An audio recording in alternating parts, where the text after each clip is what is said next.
All right, everyone, we have some French election results coming in, and it looks like Le Pen has definitely lost. She's down around 35% right now, which is about where the polls put her in the final tally. She may rise up or drop a couple of points, and that, by the way, is critical.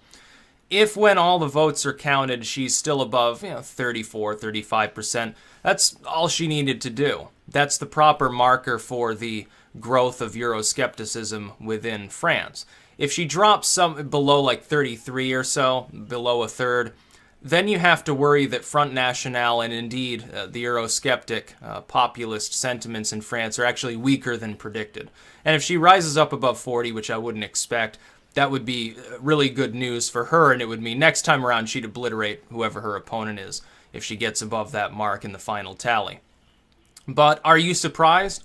Some of you probably are. I had people claiming that Le Pen was a shoo-in on this channel for some months before the election. And what did I say? This is not like the U.S. election, and Le Pen is at a disadvantage. She had maybe, at her peak, she had maybe a 25% chance of winning. Because I saw something that some of you didn't. You wanted to draw a comparison, and indeed some Eurosceptics and even some of the establishment there that didn't like her wanted to draw a comparison between the French election, the fact that you had an anti-globalist candidate, a populist candidate, who was behind in the polling, who was called sort of, Nazi bigot and so forth. People wanted to draw a comparison between Le Pen and Trump thus, because those things seem similar. But if you looked at French polling, it was totally different. All French polling firms virtually agreed with one another within a scope of maybe 5 points throughout the entire fucking election, both for the first ballot and for the second ballot.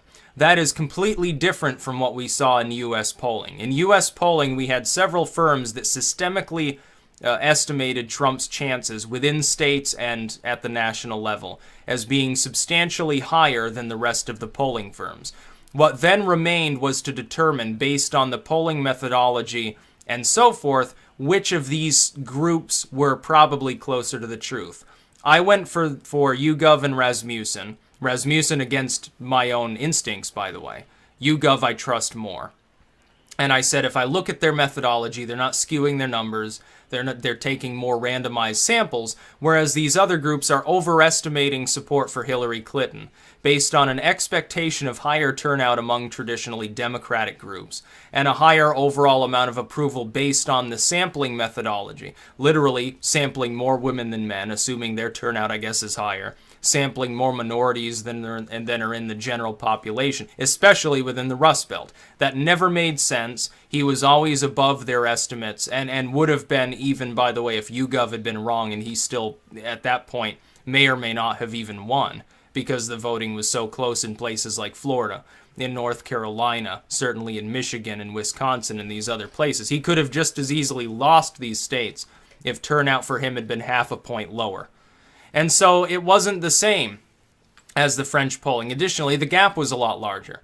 Even those firms like MSNBC and CNN that estimate, oh yeah, he's behind by 8 points in Michigan, they never had a gap anything close to 20 points. And it looks like the real gap is slightly larger than that, ultimately. The gap being much larger, you have to assume a much, much higher degree of fudging in the polls. And you'd have to apply to every single polling firm in order to have imagined a scenario in which Le Pen actually won.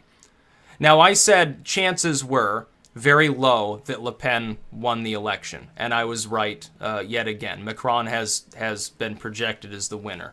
That will probably remain stable. If she climbs to 40 in the final polling, great red letter day for her, because that's the other component. It doesn't matter if Macron wins. It doesn't matter if any globalist candidate in the EU at this point wins.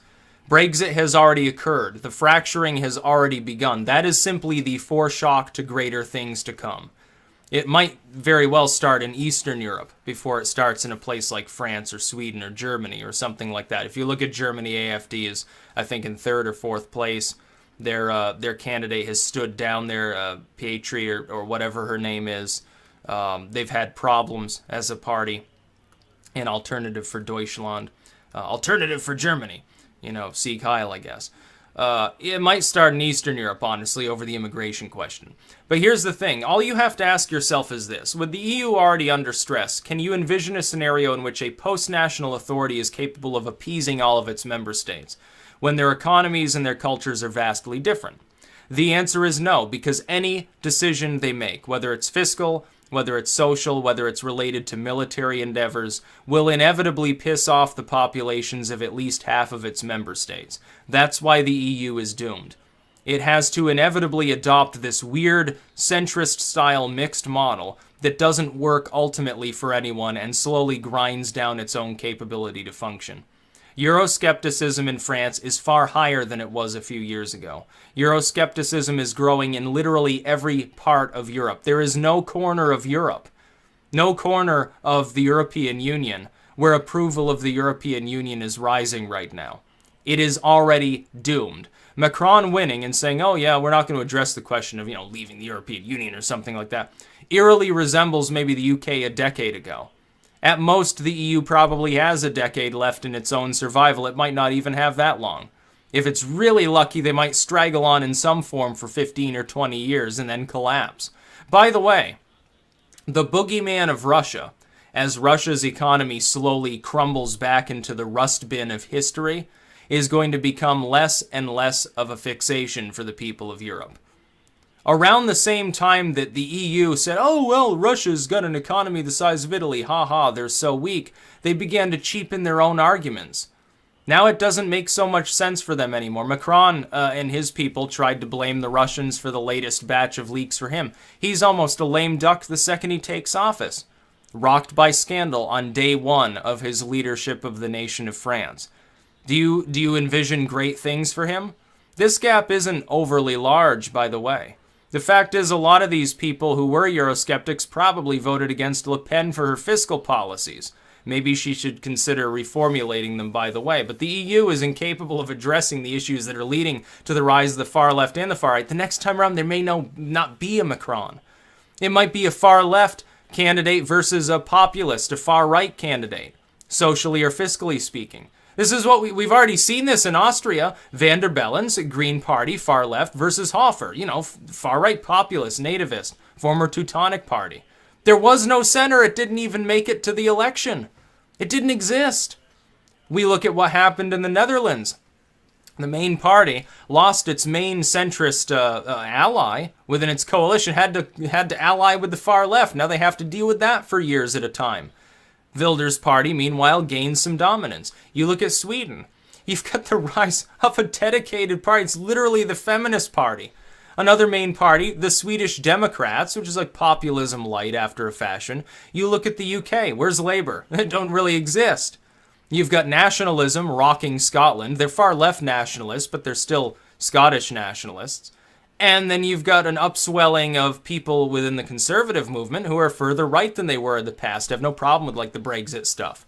They're Eurosceptics.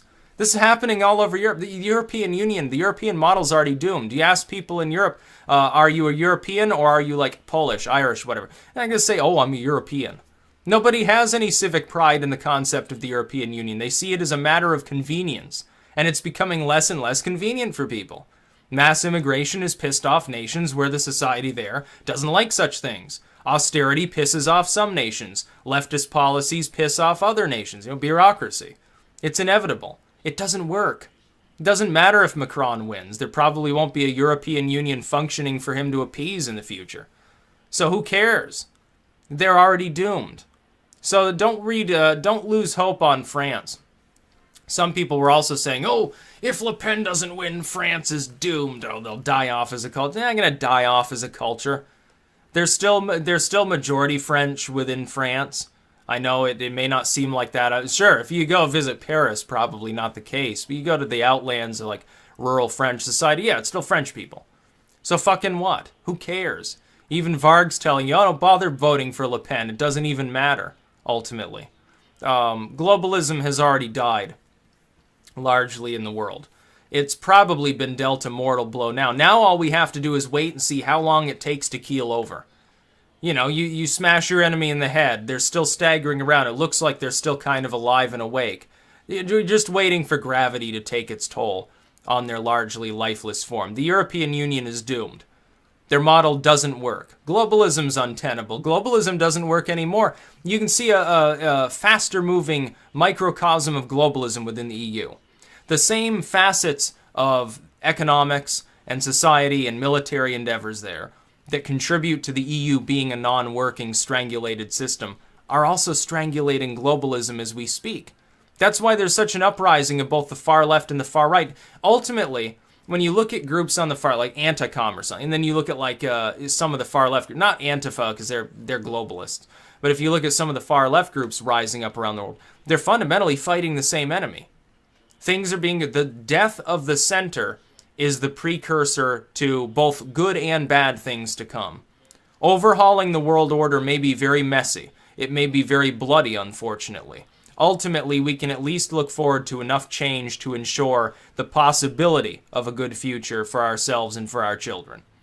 And that it doesn't matter what part of the world you're in. It doesn't matter what your race is, what your economic background is.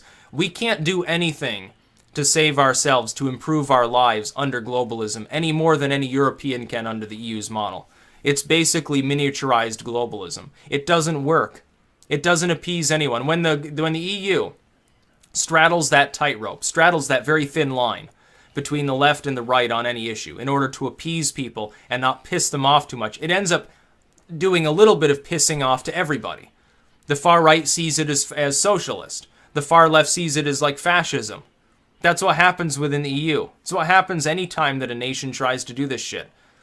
The EU's not even an empire. They're making the same mistakes that actual empires made before, and they're not going to last nearly as long as Rome or something like that by endorsing the same failed kind of model that was used in antiquity.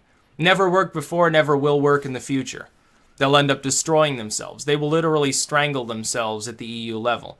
So I'm not concerned about it. It was almost a conclusion already that Le Pen was going to lose. It's not surprising. I said that she had very little chance. In order to envision her having a chance to win, you needed systemic and massive polling bias and probably at the same time a massive turnout differential. One or the other, yeah, I can grant you. It made sense to say, okay, well, maybe Le Pen's supporters, they're just more energized. A lot of these people stay at home, don't bother to vote for Macron. Or, yeah, all these polling firms are wrong. They're underestimating some group within France. She's actually a few points ahead of this. But 20 points? So you need a 10-point skew in both of these aspects or something approximating that? Yeah, that was probably not going to happen. And that's just the way it is. So for people in France that are against globalism, that are against being abused by the EU, don't worry too much. You need to organize and tell people about Euroscepticism and try to get a Frexit referendum going, with or without Front National. I mean, you'll have their backing certainly as a party, but you don't need Le Pen in power to push that as an issue. Simply frame it as a sovereignty debate. People should have a choice. People who weren't born when the EU was already there. They never got a say in the matter. Now there are several whole new generations that never did get a say. We should have our say. We're the youth. We're cool and stuff like that. Frame it like they did with the Brexit.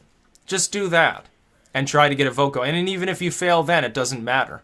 It shows at least you have the wherewithal to support your sovereignty. It will draw the globalists out. They'll have to call you Nazis. They'll have to call you deplorables and things like that. And Macron's not really a threat. Yeah, of course he'll push for the Islamization of France and of Europe in general. They've been doing that anyway. It didn't take Macron to do that.